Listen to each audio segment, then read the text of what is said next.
You're attending that wedding no matter what you think, Laura. Skip it and I'll stop funding your education. Do you understand me? My father's voice came through the phone, cutting and absolute. I was sitting in my Portland, Oregon apartment, looking at the acceptance letter on my desk, the one no one in my family had any clue about.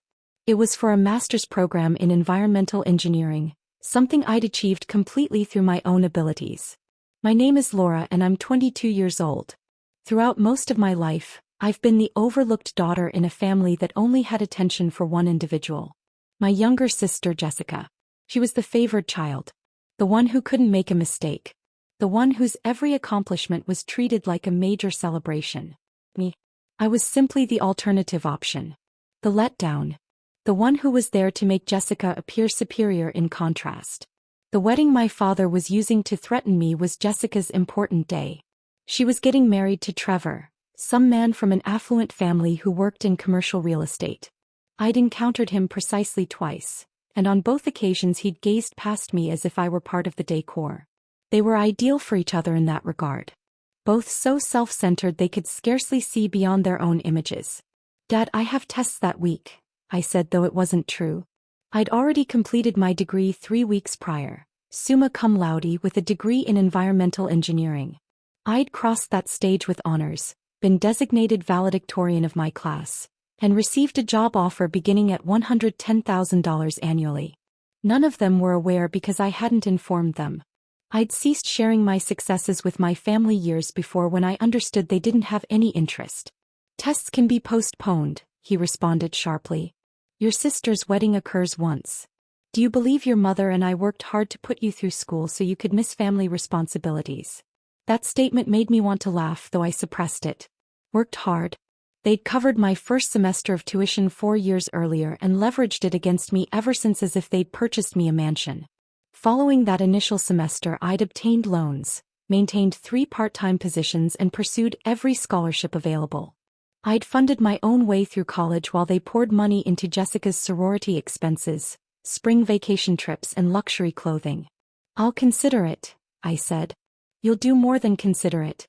You'll be present in a dress with a smile on your face, or you can abandon any thought of me paying another tuition bill. Your decision." He disconnected before I could reply. I placed my phone down and surveyed my small apartment. It wasn't impressive, a studio with a kitchenette and a bathroom that occasionally smelled like the neighbor's cooking, but it belonged to me. Every piece of furniture, every dish, every book had been purchased with money I'd made myself. My family had no knowledge I'd been financially self-sufficient for years.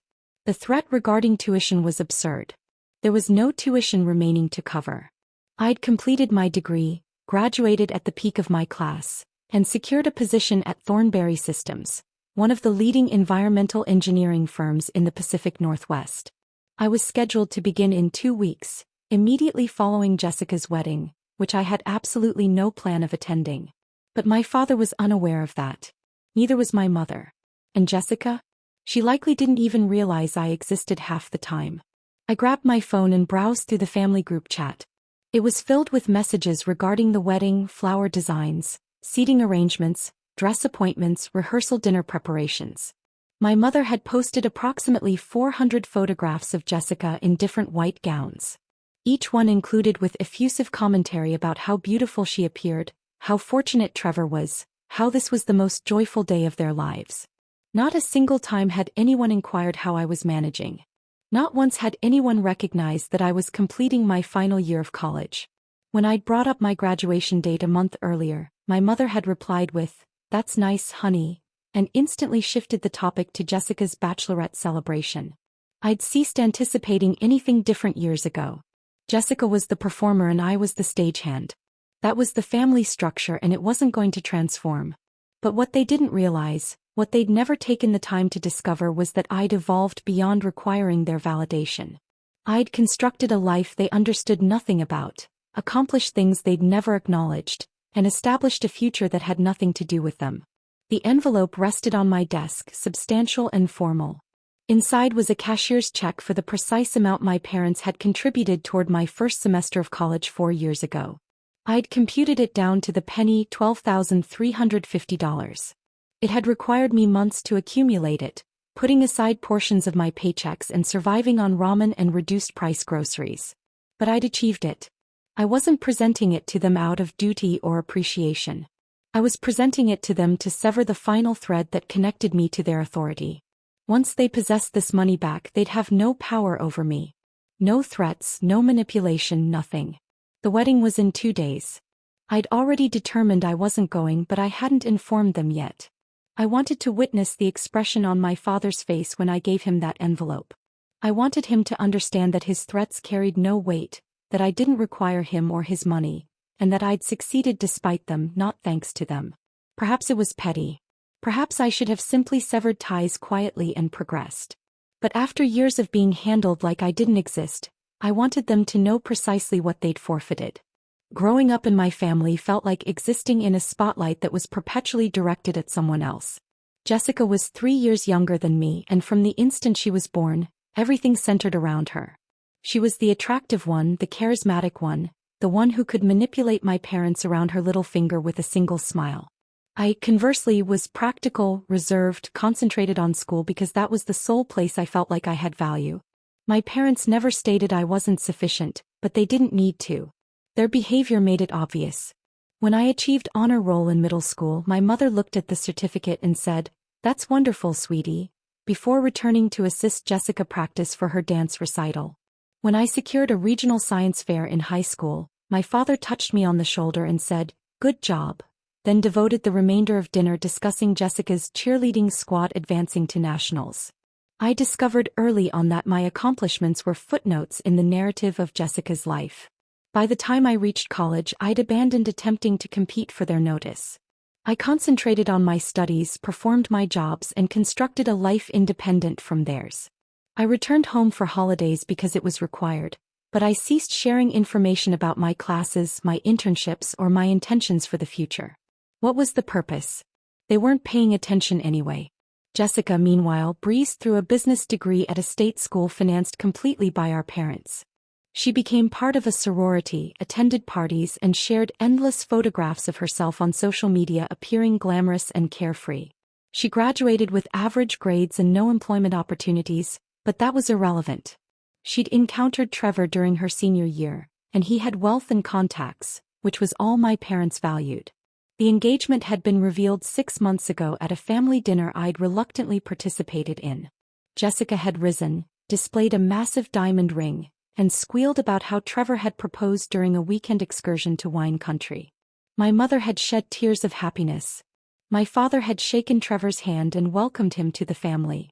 I'd sat there smiling courteously while they toasted to Jessica's happiness and promising future. Nobody inquired about my future. Nobody asked if I was dating anyone or what my intentions were after graduation. I was simply part of the spectators applauding someone else's life. Following that dinner, I'd driven back to Portland and reached a conclusion. I was finished attempting to be part of this family. I'd complete my degree, obtain my job, and progress. They could have their perfect daughter and their perfect son-in-law and their perfect existence. I didn't need to be incorporated. But severing ties wasn't as straightforward as simply departing. There was still the issue of my father's threats, his persistent reminders that he'd funded my education, his insistence that I was indebted to them for something. That's why I'd accumulated the money to repay them. I wanted to close that chapter completely with no remaining debts or responsibilities. The night prior to the wedding, my mother called. I was organizing the envelope into my bag, verifying that everything was in order when her name appeared on my screen. "Hi, Mom," I said, maintaining my voice neutral. "Laura, honey, I just wanted to confirm you're coming tomorrow. Your father's been concerned you might not appear." I nearly laughed. Concerned, as if they cared about me being present for any reason beyond appearances. "I'll be there," I said. "Oh good. Jessica will be so pleased. She's been inquiring about you." That was untrue. Jessica hadn't inquired about me in years. But I didn't challenge my mother on it. There was no point. "What time does the ceremony begin?" I asked, even though I already knew. 3 o'clock in the afternoon, but we're doing photographs beforehand, so family needs to be there by 1 o'clock. "You'll be there by 1 o'clock, right?" "I'll be there. And you'll wear something appropriate. Jessica wants everyone to look their finest." Of course she did. I looked at the simple navy dress hanging in my closet. It was entirely appropriate for a wedding, but I knew it wouldn't satisfy Jessica's expectations. She'd likely make some cutting remark about how I should have made more effort. "I'll look fine, Mom." "Okay, honey. We'll see you tomorrow." "And Laura?" "Yeah. Try to be joyful for your sister, okay? This is her special day." I disconnected without responding. Try to be joyful for her. As if I'd devoted my entire life doing anything else. That night I hardly slept. I kept contemplating what I was going to express when I handed my father the envelope. I'd practiced it a dozen times in my head, but I still wasn't certain I'd be capable of getting the words out without my voice trembling. A portion of me considered whether I should simply send the check and avoid the confrontation completely. It would be simpler, neater, less theatrical. But another portion of me, the portion that had experienced years being overlooked and disregarded, desired them to see me, truly see me. I desired them to comprehend that I didn't require them, that I'd succeeded independently, and that their validation had ceased being important a long time ago. The wedding was at a location in Beaverton, approximately 20 minutes from my apartment. I showed up at 1:15, 15 minutes behind schedule, because I'd remained in my car for an additional 10 minutes attempting to gather the courage to enter inside. The location was gorgeous, naturally. Jessica had spared no cost. The garden was overflowing with white roses and sparkling lights, and a string quartet performed quietly near the entrance. Guests wandered around in costly clothes, drinking champagne and admiring the decorations. I entered inside and instantly noticed my parents near the front conversing with Trevor's family. My father was chuckling at something Trevor's dad had mentioned, his hand positioned on my mother's back. They appeared happy, proud, entirely engrossed in the moment. I inhaled deeply, clutched the envelope in my hand and approached them. My father spotted me first. His expression changed immediately from comfortable to irritated. "You're late," he stated loud enough that several people turned to look. "Traffic," I lied. My mother glanced at my dress and frowned. "Oh, Laura, that's what you're wearing?" I examined my navy dress. It was modest, elegant, and suitable. But I understood what she implied. It wasn't showy. It didn't announce wealth or status. It was just a dress. "It's fine," I said. "Well, I suppose it'll have to suffice. Come on, we need to capture family photos before the ceremony." She motioned toward a group assembling near a floral arch. I didn't move. Instead, I extended the envelope to my father. "What's this?" he asked, accepting it but not opening it. "Open it." He gave me a suspicious look, then ripped open the envelope. His eyes expanded as he extracted the check. "What is this?" he repeated, but his tone had shifted. He wasn't irritated anymore. He was puzzled. "It's a check for $12,350, I said. "That's the precise amount you covered for my first semester of college. I'm repaying you." My mother leaned in to examine the check, her mouth dropping open. "Laura, what are you talking about?" "I'm talking about the reality that you've been using that tuition payment against me for 4 years. You've threatened to cease paying for my education every time I didn't comply with what you desired. Well, I'm finished. That's your money returned. Now you don't have any power." My father gazed at me like I'd spoken a foreign language. "Power? Or we're your parents. We were attempting to help you." "Help me?" I released a short, bitter laugh. "You covered 1 semester and then behaved like you'd financed my entire degree. I funded the rest myself. Loans, scholarships, 3 jobs. I accomplished it all independently while you tossed money at Jessica like it was confetti." "That's not fair," my mother said, her voice rising. "We've always supported you." "No, you haven't. You supported Jessica. I was just an afterthought." People were beginning to stare now. I could observe guests pausing their conversations, turning their heads toward us. My father's face flushed red and he stepped closer, lowering his voice. "This is not the time or place for this discussion. Your sister is about to get married." "I know. And I'm not remaining." "What?" "I'm not remaining for the wedding. I came here to present you that check and to inform you that I'm finished. Finished pretending I'm part of this family. Finished being invisible. Finished letting you handle me like I don't matter." My mother reached out like she was going to grab my arm, but I stepped back. "Laura, you're being ridiculous. You can't just leave. Watch me." I turned and started walking toward the exit. My father called after me, his voice sharp and commanding. "Laura, get back here right now." I didn't stop. I kept walking, my heart racing, my hands trembling, but my steps steady. Behind me, I could hear my mother's voice, high-pitched and frantic, saying something about how embarrassing this was, how I was destroying everything. But I wasn't destroying anything.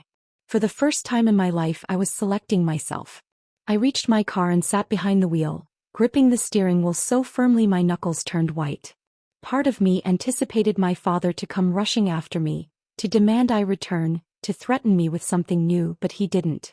I started the engine and pulled out of the parking lot, leaving the location and my family behind. As I drove back toward Portland, I experienced a strange combination of emotions. Relief, sadness, anger, freedom. I'd spent so long attempting to earn my parents' approval, attempting to prove I was worthy of their attention. And for what? They were never going to perceive me the way I desired them to. But here's the thing. I didn't require them to. I'd constructed a life without their assistance. I'd earned my degree, secured my job, and proven to myself that I was capable and strong. Their opinion of me didn't alter any of that. Still, there was a small, persistent thought in the back of my mind. They didn't know about my graduation. They didn't know about my job. They didn't know what I'd accomplished. Part of me desired them to discover, to see precisely what they'd dismissed, what they'd overlooked. But another part of me wondered if it even mattered. Would it change anything? Would they suddenly realize they'd been wrong about me? Or would they just find a way to minimize it, to make it seem less significant than Jessica's wedding or Trevor's job or whatever else they decided was worth celebrating? I didn't have the answers. All I knew was that I'd taken the first step toward removing them from my life. And as terrifying as that felt, it also felt correct. When I arrived home, I poured myself a glass of wine and sat on my couch, staring at the acceptance letter for the graduate program. I hadn't decided yet if I was going to accept it. The job at Thornberry Systems was incredible and I didn't want to decline it. But the program would open even more doors, provide me even more opportunities. For the first time in a long time, I had choices. Real choices, and nobody was going to take that away from me. My phone buzzed. It was a text from Jessica. "Where did you go? Mom said you left. What's going on?" I stared at the message for a long moment, then deleted it without responding. Whatever happened next, I was finished explaining myself to people who didn't care. The week following I left Jessica's wedding, my phone exploded with messages. My mother called 17 times in 3 days. My father sent increasingly furious texts demanding I explain myself. Jessica left voicemails that started out confused and quickly turned accusatory. I ignored all of them. Instead, I concentrated on preparing for my new job. I spent my days researching Thornberry Systems, reviewing the projects I'd be working on, and organizing my apartment.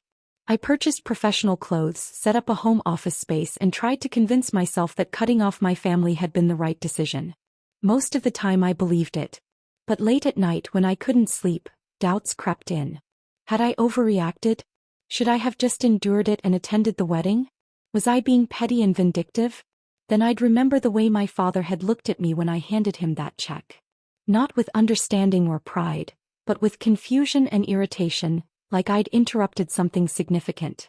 I'd remember my mother's immediate concern about my dress, not about me, and I'd remember the years of being overlooked, dismissed, and treated like a supporting character in someone else's story. No, I hadn't overreacted. I'd finally stood up for myself. On Thursday afternoon, 5 days after the wedding, someone knocked on my apartment door. I looked through the peephole and saw Jessica standing in the hallway, dressed in designer jeans and a silk blouse, her hair perfectly styled. I considered not opening the door, but curiosity got the better of me. "What are you doing here?" I asked, keeping the door partially closed. "Can I come in? How did you even get my address?" "Mom had it from when you moved in. Can I please come in? We need to talk." I hesitated, then stepped aside. Jessica walked into my apartment and looked around, her nose wrinkling slightly. I knew what she was thinking. My place was small, simple, nothing like the luxury condo she and Trevor had just moved into. "What do you want, Jessica?" She turned to face me and I was surprised to see tears in her eyes. "I want to know why you ruined my wedding." "I didn't ruin your wedding. I left before it even started." "Exactly. You left and it caused this huge scene. Mom spent the entire ceremony crying. Dad was furious. Everyone was asking where you were and what happened. Do you have any idea how embarrassing that was?" I crossed my arms. I'm sorry my absence was inconvenient for you. That's not what I meant.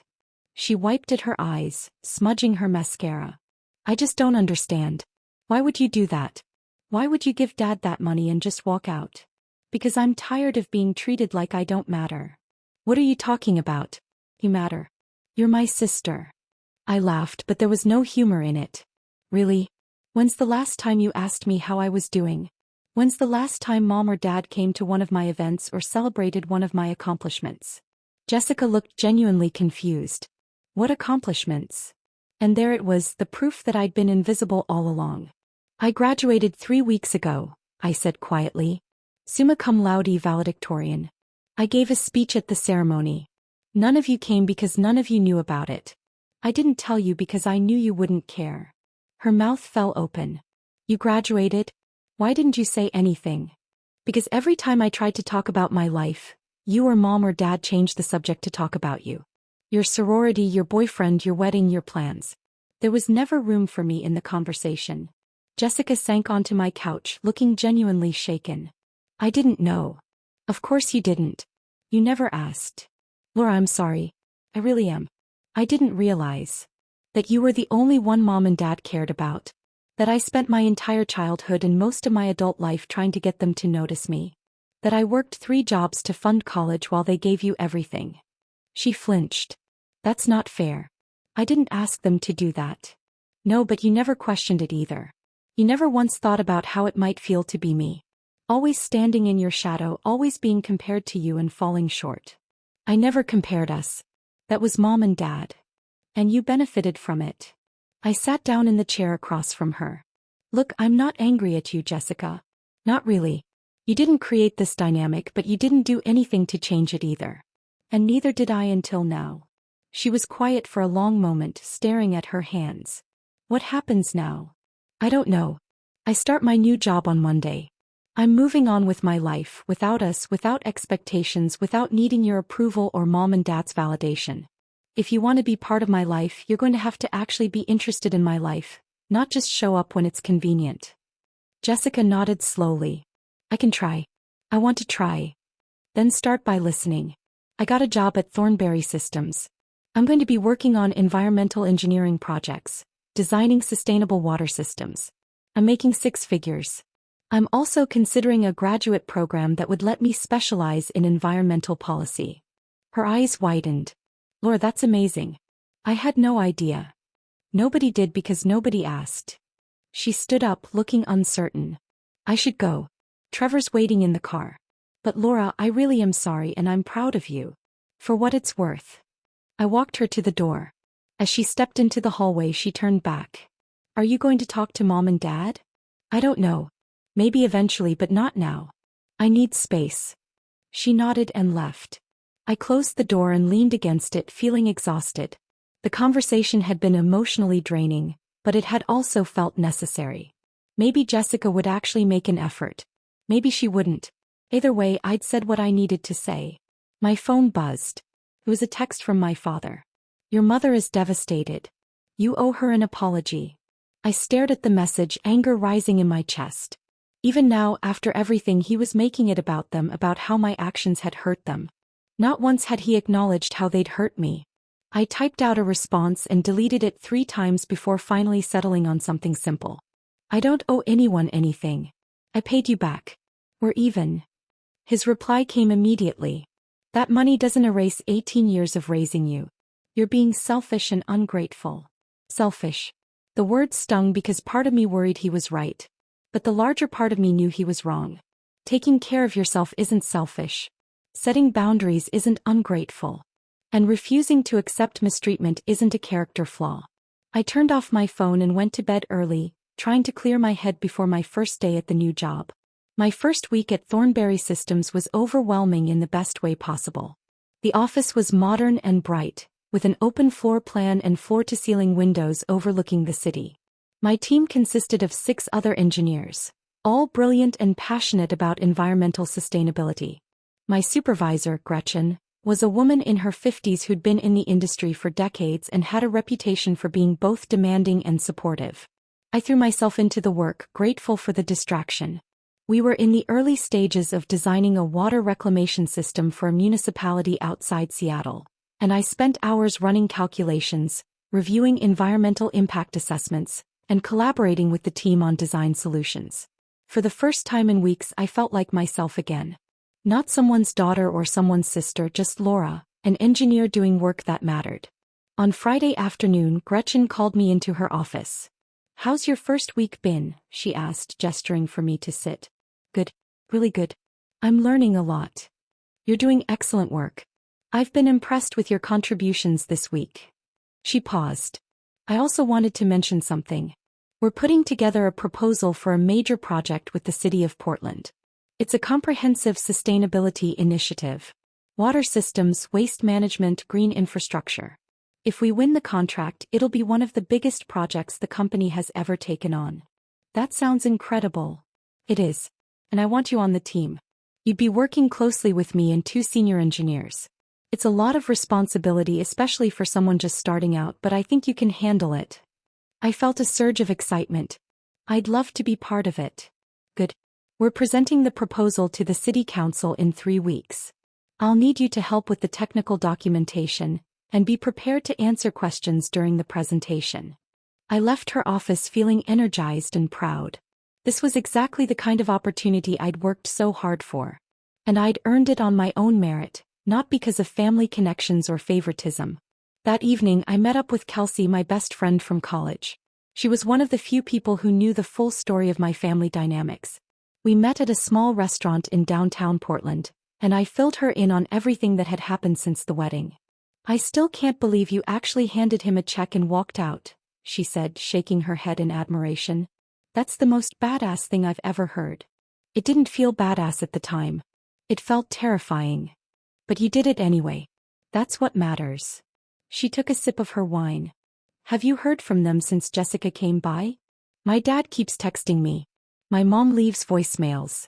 I've been ignoring most of it." "Good. You don't owe them anything, Laura. You've been taking care of yourself for years. They just didn't notice." That's the thing that bothers me the most. They didn't notice. I worked so hard to be independent, to not need their help, and they just assumed I was struggling or failing or whatever. They never once considered that I might actually be succeeding. Kelsey reached across the table and squeezed my hand. "Their loss. Seriously, you're brilliant and successful, and you don't need their validation. You know that, right?" "I'm starting to." We spent the rest of dinner talking about her job, her dating life, and our plans for the summer. It felt good to focus on normal things, to have a conversation that wasn't weighed down by family drama. When I got home that night, I found an envelope slipped under my door. My heart sank when I recognized my mother's handwriting on the front. Inside was a card with a generic message about family and forgiveness. Below the printed text, my mother had written, "Laura, please come home. We miss you and we love you. Whatever issues we have, we can work through them together. You're our daughter and we want you in our lives. Please call me. Love, Mom." I stared at the card for a long time, feeling a complicated mix of emotions. Part of me wanted to believe her, wanted to think that maybe things could be different. But another part of me knew better. This wasn't an apology. It wasn't an acknowledgement of how they'd treated me.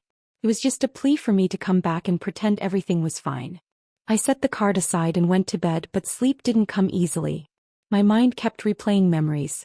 The time I won a math competition and my parents forgot to pick me up from school because they were at Jessica's dance recital.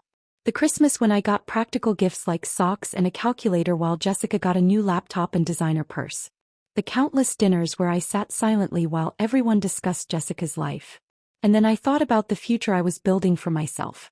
The job that challenged and excited me, the independence I'd fought for, the respect I was earning from colleagues who valued my skills and contributions. I didn't need my family to validate me anymore. I'd learned to validate myself. But that didn't mean it didn't hurt. The next morning, I woke up to find a text from Jessica. "Mom told me she sent you a card. I know you're mad, but please at least consider talking to them. They really do miss you." I didn't respond immediately. Instead, I got ready for the day and went for a run, trying to clear my head. When I got back, I finally replied, "I appreciate you reaching out, but I need more time. I'm not ready to have that conversation yet." Her response came quickly. "I understand. Just know that I'm here if you need me." It was a small gesture, but it meant something. Maybe Jessica was genuinely trying. Maybe not. Time would tell. The following week, I dove deeper into the Portland Sustainability Project. The scope was massive. Redesigning the city's water infrastructure to reduce waste and improve efficiency, implementing green spaces to manage stormwater runoff, and creating educational programs about environmental conservation. It was exactly the kind of work I'd dreamed of doing when I first chose environmental engineering as my major. One afternoon while I was reviewing cost estimates, my phone rang. It was an unknown number with a local area code. Normally I wouldn't answer, but something made me pick up. Hello. Is this Laura? Yes. Who's this? This is Trevor, Jessica's husband. We met briefly well, we've met a couple times. I sat up straighter, surprised. What do you want? I wanted to talk to you about something. Do you have a few minutes? Trevor's voice was hesitant, almost nervous. It was strange hearing him sound uncertain. Every time I'd met him before, he'd been confident to the point of arrogance. I'm listening, I said, keeping my tone neutral. Look, I know things are complicated with your family right now. Jessica told me what happened at the wedding, and I wanted to reach out because I think there's something you should know. What is it? He paused. Can we meet in person? I'd rather not have this conversation over the phone. I hesitated. Meeting Trevor alone felt weird, and I wasn't sure I trusted his motives, but curiosity won out. Fine. There's a coffee shop on Northwest 23rd called Brew Point. I can meet you there in an hour. I'll be there. I spent the next 45 minutes trying to figure out what Trevor could possibly want to tell me. Maybe he was playing mediator for my parents. Maybe Jessica had sent him. Or maybe this was something else entirely. When I arrived at Brew Point, Trevor was already there, sitting at a corner table with 2 cups of coffee in front of him. He stood when he saw me, looking uncomfortable in jeans and a casual button-down shirt. Thanks for meeting me, he said, gesturing to the chair across from him. I got you a coffee. I wasn't sure what you liked, so I just got a regular drip. Thanks. I sat down and wrapped my hands around the warm cup, waiting for him to explain. Trevor ran a hand through his hair, a nervous gesture that seemed out of character. Okay, so I'm just going to say this straight out because I don't know how else to do it. Your parents have been lying to Jessica and me about their financial situation. I frowned. What do you mean? About 3 months ago, your dad came to me asking for a loan. He said they were having some temporary cash flow issues with his business and needed $20,000 to cover expenses until a big client paid them. He promised to pay me back within 60 days. My father ran a small consulting firm that helped businesses with financial planning. It was a decent business, but not exactly lucrative. Still, $20,000 seemed like a lot to ask for. Did you give it to him? I did.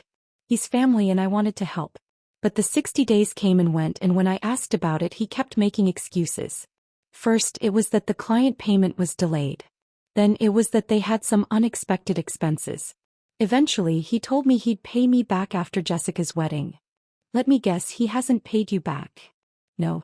And when I pressed him about it last week, he told me that he actually needs another $15,000 to keep the business afloat. He said if I didn't help them, they might lose everything. I sat back in my chair, processing this information. So, what does this have to do with me? Jessica mentioned that your parents paid for your college education. She said they've been financially supporting both of you for years. But if that's true, why would they need to borrow money from me? Why would they be struggling? I let out a short, bitter laugh. They didn't pay for my education, Trevor. They paid for my first semester 4 years ago. 1 semester. I paid for everything else myself through loans, scholarships, and working multiple jobs. And I seriously doubt they've been financially supporting Jessica the way you think they have. His face went pale. What? My parents like to take credit for things they didn't do. They've been telling people for years that they put me through college, but it's not true. And I'm willing to bet they've been exaggerating their financial contributions to Jessica's life, too. Trevor looked genuinely shocked. But they talk about it all the time, about how much they've invested in both of you, how much they've sacrificed. It's a performance. They want people to think they're generous, supportive parents, but the reality is very different. I paused. Did my dad say why his business is struggling? He said it's been a tough market, that clients are tightening their budgets, the usual stuff. But now I'm wondering if any of it is true. It might be true. Or he might be bad at managing money and too proud to admit it. Either way, it's not your problem. I know, but Jessica is worried about them. She thinks they're on the verge of losing their house. She's been talking about us helping them financially long-term, maybe even moving them in with us if things get really bad. I could see the panic in his eyes now. Trevor came from money, but he wasn't stupid. He knew that supporting his in-laws indefinitely could drain his resources and strain his marriage. What do you want me to do about it? I asked. I don't know. I just thought you should know what's happening. And I guess I wanted to ask you directly. Did they really pay for your college? No. They paid $12,000 4 years ago. I paid them back last week. We're even. He absorbed this, his jaw tight. Jessica doesn't know any of this. Then maybe you should tell her. I'm not sure she'll believe me. She idolizes your parents. She thinks they're saints who sacrificed everything for their kids. That's because she's the only one who actually benefited from their sacrifices, real or imagined. I took a sip of my coffee. Look, Trevor, I can't help you with this. I cut ties with my family for a reason. If you want to know the truth about their finances, you're going to have to investigate that yourself. Ask for documentation, bank statements, business records. Don't just take their word for it. You're right. I know you're right. It's just, this isn't what I signed up for. Welcome to my world. We sat in silence for a moment. Then Trevor said, for what it's worth, I think you did the right thing walking away from the wedding, setting boundaries. Jessica told me what you said about being invisible, and I think she's finally starting to understand how messed up the dynamic was. Maybe. Or maybe she's just upset because things are getting uncomfortable. He smiled grimly. Probably a little of both. After Trevor left, I sat in the coffee shop for another hour, thinking about everything he'd told me. My parents were in financial trouble, possibly serious trouble. And instead of being honest about it, they were manipulating people and creating more debt. Part of me felt vindicated. They'd always acted like they were so much more successful and stable than I was, like they had everything figured out. Turns out they were just better at hiding their problems. But another part of me felt sad. My parents had spent so much energy maintaining appearances, pretending to be something they weren't, that they'd lost sight of what actually mattered. And now they were paying the price. I pulled out my phone and looked at the last text my father had sent me. You're being selfish and ungrateful. I typed out a response. I know about the money you borrowed from Trevor. I know about the business struggling. If you're in trouble, be honest about it instead of blaming me for setting boundaries. I'm not coming back to save you. I hit send before I could second-guess myself. His response came an hour later. How dare you interfere in my business? This has nothing to do with you. I didn't respond. There was nothing left to say. That evening Jessica called me. I almost didn't answer, but something made me pick up. Trevor told me about the money, she said without preamble. Is it true about college? Yes. Why didn't you tell me? Would it have mattered? She was quiet for a long moment. I don't know. Maybe. I just feel like I don't know anything anymore. I thought Mom and Dad were these perfect parents, and now I'm finding out they've been lying about all kinds of things. They're not perfect, Jessica. Nobody is. But they've been using their supposed generosity as leverage for years, and I'm done playing along. I'm starting to see that. She sighed. Trevor wants to ask them for financial records before we give them any more money. I think he's right, but I don't know how to bring it up without them getting angry. That's between you and Trevor. I can't help you with that. I know. I wanted you to know that I believe you about everything, and I'm sorry I didn't see it sooner. It was the closest thing to a real apology I'd gotten from anyone in my family. It didn't fix everything, but it was something. Thanks, Jessica. After we hung up, I sat on my couch and stared at the ceiling, feeling emotionally exhausted. The past 3 weeks had been a whirlwind of confrontations, revelations, and decisions. I'd cut ties with my parents, started a new job, and watched my family's carefully constructed facade begin to crumble. And through it all, I'd stayed true to myself. I'd set boundaries. I'd demanded respect. I'd refused to let them make me feel small anymore. It wasn't easy. It wasn't comfortable. But it was necessary. My phone buzzed with a text from Kelsey. How are you holding up? I smiled and typed back. I'm okay. Better than okay, actually. I'm finally free. 3 weeks after my conversation with Trevor, I was deep into preparations for the Portland Sustainability Project presentation. Our team had put together a comprehensive proposal that included detailed technical specifications, cost analyses, environmental impact projections, and implementation timelines. It was some of the best work I'd ever been part of, and I was proud of what we'd created. The presentation was scheduled for a Thursday afternoon at City Hall. The City Council would be there, along with representatives from several other firms competing for the contract. It was high stakes, and I'd spent the previous week rehearsing my portions of the presentation until I could recite them in my sleep. On Wednesday evening, the night before the presentation, my phone rang. It was my mother. I stared at the screen for a long moment, debating whether to answer. We hadn't spoken since the wedding, and I wasn't sure I was ready for whatever conversation she wanted to have. But curiosity got the better of me. "Hello. Laura, honey, it's Mom." Her voice was strained, like she'd been crying. "I need to talk to you about something important." "What is it?" "It's your father. He's had a heart attack." My stomach dropped. "What? When?" "This afternoon. He collapsed at the office. They rushed him to the hospital and he's stable now, but the doctors say he needs to make some major lifestyle changes. Less stress, better diet, more rest." I sank onto my couch, processing this information. Despite everything, he was still my father. The thought of him having a heart attack scared me more than I wanted to admit. "Is he going to be okay?" "They think so. But Laura, we need to talk about his business. With him in the hospital, someone needs to step in and help manage things, at least temporarily. And with everything that's been happening, I thought maybe you could." "No. Laura, please. I know things have been difficult between us, but your father needs help. The business is struggling, and if someone doesn't step in, we could lose everything." "Then hire someone or ask Jessica." "Jessica doesn't know anything about business management, and we can't afford to hire someone. You're the only one who has the skills and knowledge to help us through this." I closed my eyes, feeling the familiar pull of guilt and obligation. This was exactly what they'd always done. Waited until there was a crisis, then expected me to fix it. "Mom, I'm sorry Dad is sick. I really am. But I can't drop everything to save his business.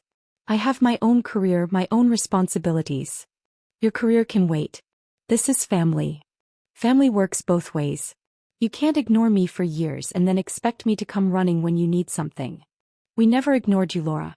We've always loved you and supported you." "That's not true, and you know it. You paid for one semester of college and held it over my head for 4 years. You dismissed my achievements, overlooked my struggles, and made it clear that Jessica was the only one who mattered. And now that you need something from me, suddenly I'm important. That's not fair. We did the best we could." "Maybe. But your best wasn't good enough, and I'm not going to sacrifice my life to fix your problems."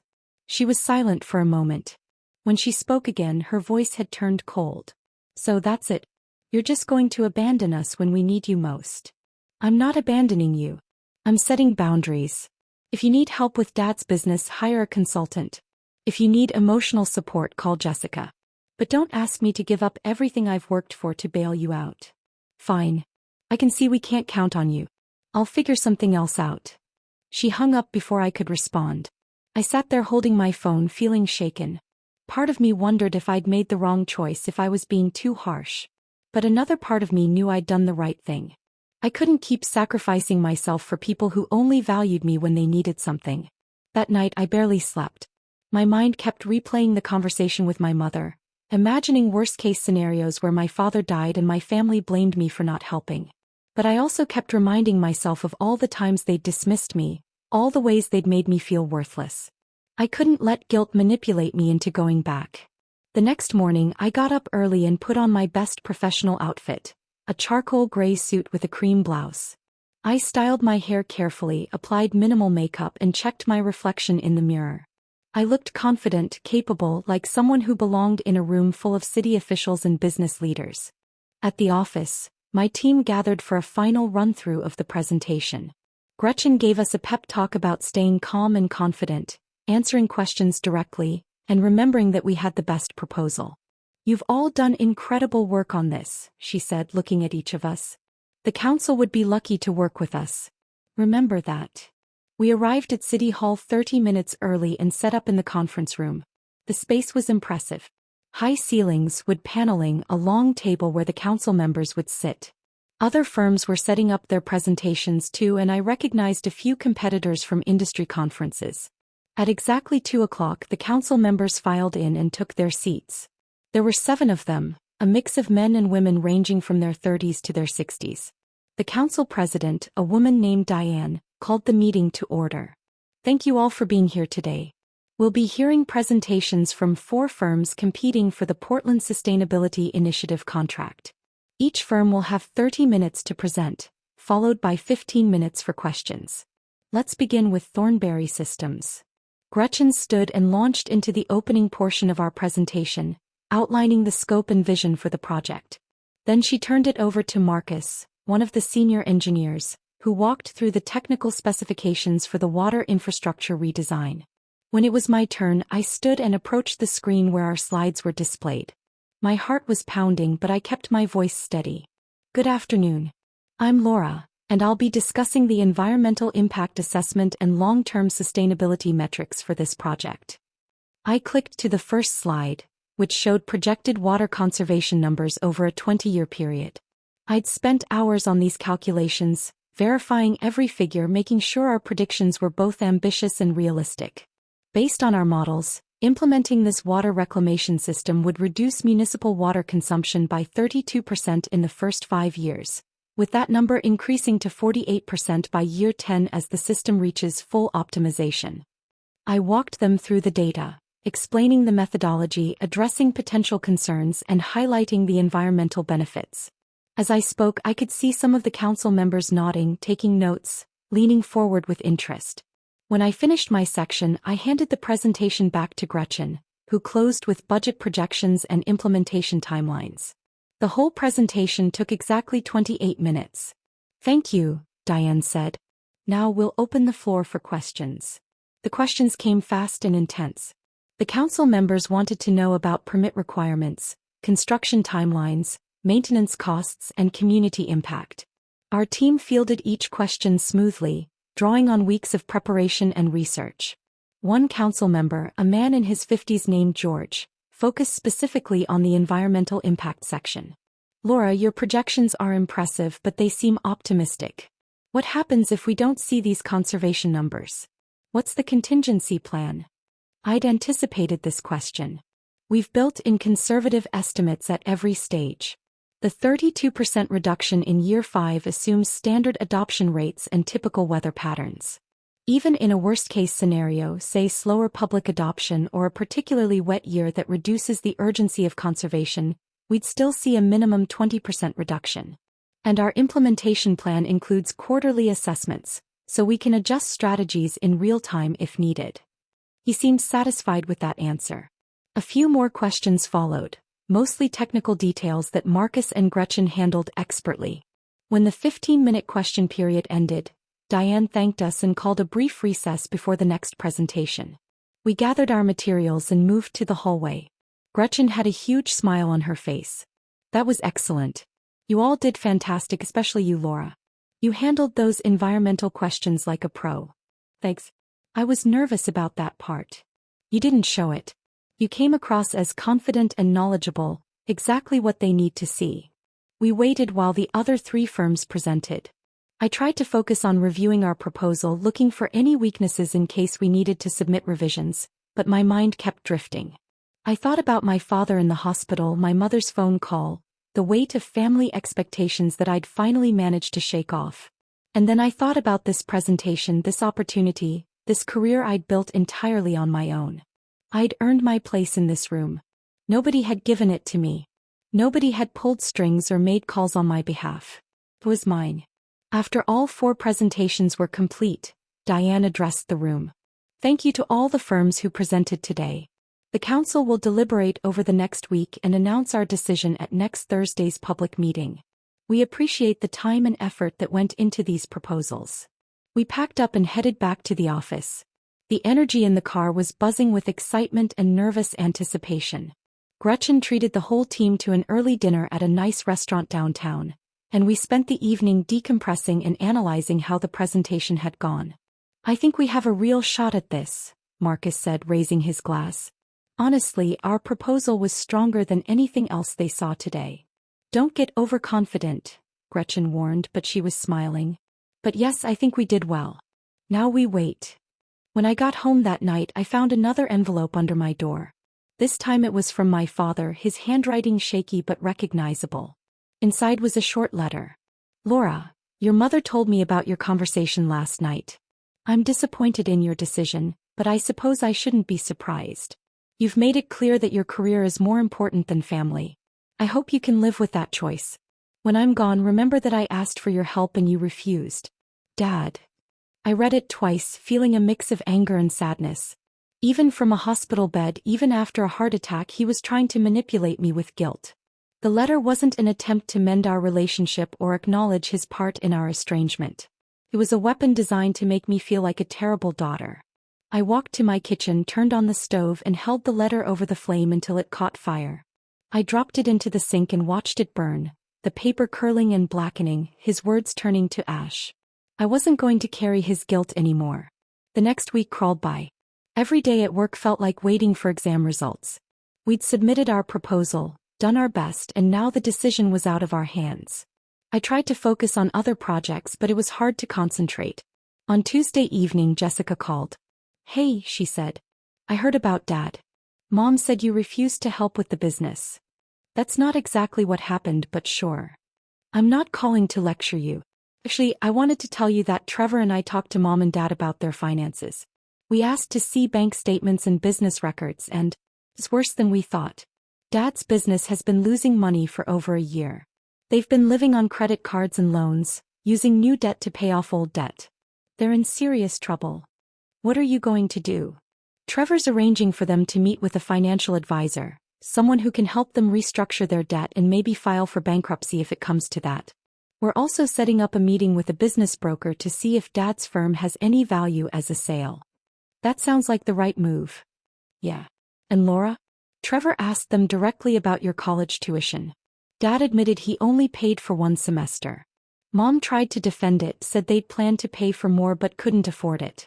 But the point is, they lied to us, to their friends. Probably to themselves. I'm sorry I didn't believe you sooner. It's okay. You believed what they told you. That's not your fault. It kind of is, though. I should have paid more attention. I should have asked you about your life instead of just assuming everything was fine. She paused. I know things are still complicated between us, but I want to try to have a real relationship with you. Not the fake sister stuff where we only see each other at holidays. Actually knowing each other. I'd like that too. Good. Can we get coffee sometime? Just the two of us. Yeah, I'd like that. After we hung up, I felt lighter. Maybe Jessica and I would never be super close, but at least we could be honest with each other. That was more than we'd ever had before. Thursday arrived, the day the city council would announce their decision. The meeting was scheduled for 7 o'clock in the evening, and Gretchen invited the whole team to attend. We sat together in the public seating area, watching as the council worked through routine business items first. Finally, Diane reached the agenda item we'd been waiting for.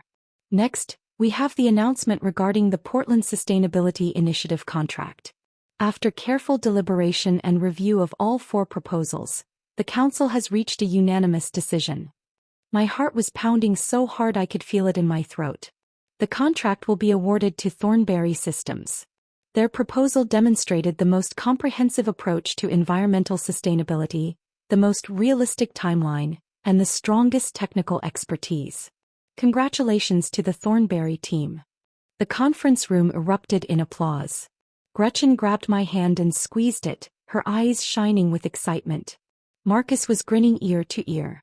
The rest of the team was hugging and congratulating each other. We'd won. The next few weeks were a blur of contract negotiations, project planning meetings, and press coverage.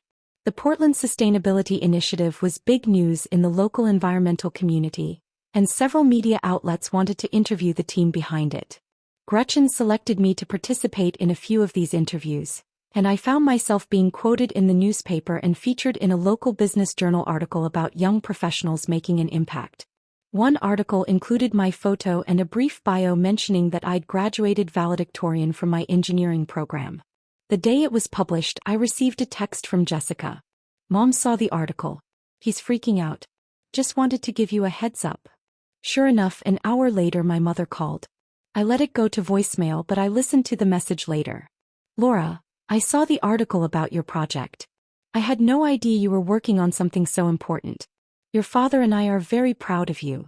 I know things have been difficult, but we'd love to see you and talk about everything. Please call me back. I deleted the message without responding. 2 days later, a package arrived at my apartment. Inside was a framed copy of the newspaper article featuring me, along with a card from my parents. Laura, we're so proud of everything you've accomplished. We always knew you were capable of great things. We hope you'll give us a chance to be part of your success. Love, Mom and Dad. I stared at the card for a long time, feeling a complicated mix of emotions. They were proud of me now that my success was public, now that they could brag about it to their friends. But where were they when I was struggling through college? Where were they when I graduated with honors? Where were they during the years I spent working multiple jobs and studying late into the night? They wanted to be part of my success, but they'd never been part of my struggle. I put the frame in a closet and threw the card away. That weekend, I met Jessica for coffee as promised. She looked different somehow, less polished, more genuine. We sat in a quiet corner of a cafe and talked for 2 hours about everything. Our childhood, our parents, our different experiences growing up in the same house. I think I was in denial for a long time, Jessica admitted. It was easier to believe Mom and Dad were perfect than to acknowledge how unfair things were. But after everything that's happened, Trevor's loan, Dad's heart attack, finding out about the business, I can't pretend anymore.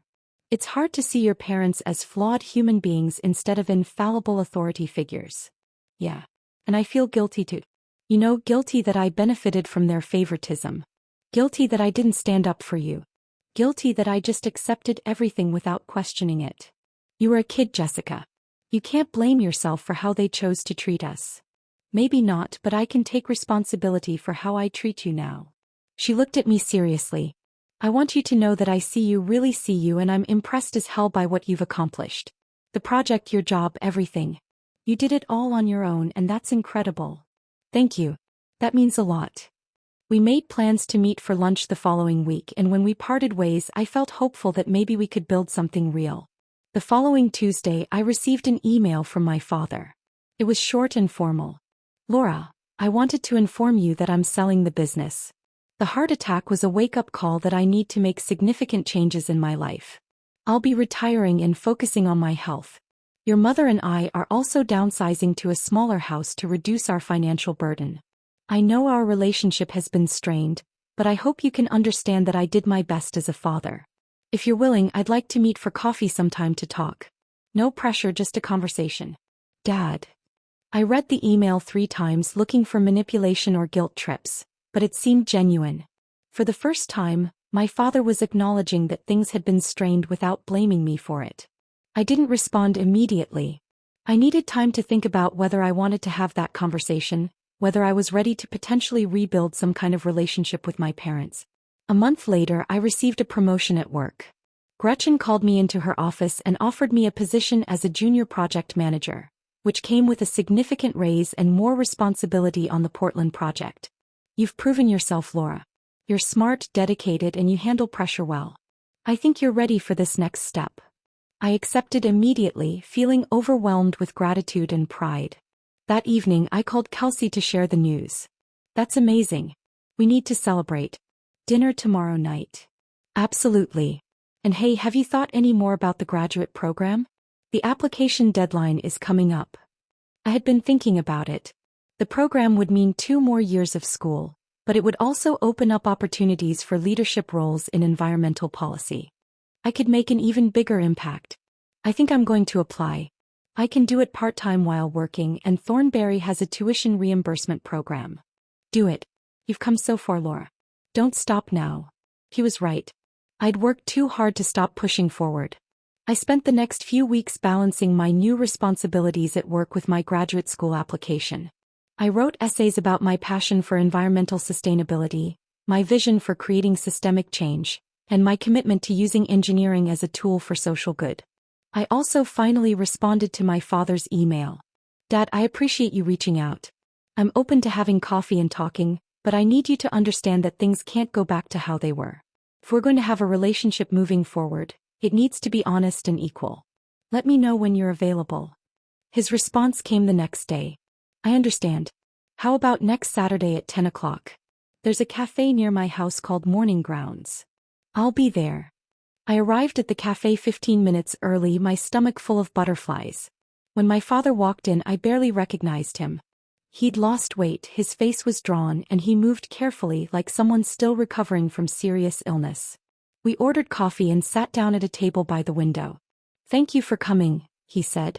"You're welcome. I've been doing a lot of thinking since the heart attack about my life, my choices, my priorities, and I realized I've made a lot of mistakes, especially with you." I waited, not sure where this was going. "Your mother and I put too much pressure on Jessica to be perfect and not enough attention on you. We took you for granted, assumed you'd be fine because you were independent and self-sufficient. But that wasn't fair to you. You deserved better." It wasn't a perfect apology. It didn't address all the specific ways they'd hurt me, but it was honest and it was a start. "I appreciate you saying that. I also want you to know that I read the articles about your project. I had no idea you were doing such important work. I'm impressed, and I'm sorry I wasn't there to support you along the way. I didn't tell you about it because I didn't think you'd care." "I know, and that's on me." He took a sip of his coffee. "I don't expect you to forgive me or to suddenly want a close relationship, but I hope we can start fresh, maybe slowly build something better." We talked for another hour about his retirement plans, the business sale, and his health. It wasn't easy and there were moments of tension, but it felt real in a way our conversations never had before. When we parted ways, I didn't feel the weight of expectation I'd always carried around my parents. I felt lighter, freer, like I'd finally let go of needing their approval. In the months that followed, my parents faced the full consequences of their choices. The business sold for far less than my father had hoped, barely covering a fraction of their debts. They had to file for bankruptcy, which meant losing their house and most of their possessions. They moved into a modest apartment and started over with almost nothing. My father took a part-time consulting job to supplement his small pension, and my mother went back to work as an administrative assistant. The lifestyle they'd worked so hard to project, the successful business owner, the comfortable suburban home, the illusion of financial stability, crumbled completely. Friends who'd admired their supposed generosity and success quietly distanced themselves when the truth came out. Jessica helped where she could, but she and Trevor had their own lives to build and couldn't bankroll my parents' recovery. As for me, I continued moving forward. I started the graduate program, excelled in my new role at Thornberry Systems, and slowly built a relationship with Jessica based on honesty rather than obligation. My father and I met for coffee occasionally, carefully reconstructing something that resembled a relationship. My mother took longer to come around, but eventually she stopped trying to manipulate me and started actually listening when we talked. Looking back on that day at Jessica's wedding, the day I handed my father that envelope and walked away, I realized it wasn't just about the money. It was about reclaiming my worth, refusing to be controlled, and choosing myself for the first time in my life. The path hadn't been easy, but it had been mine. And that made all the difference.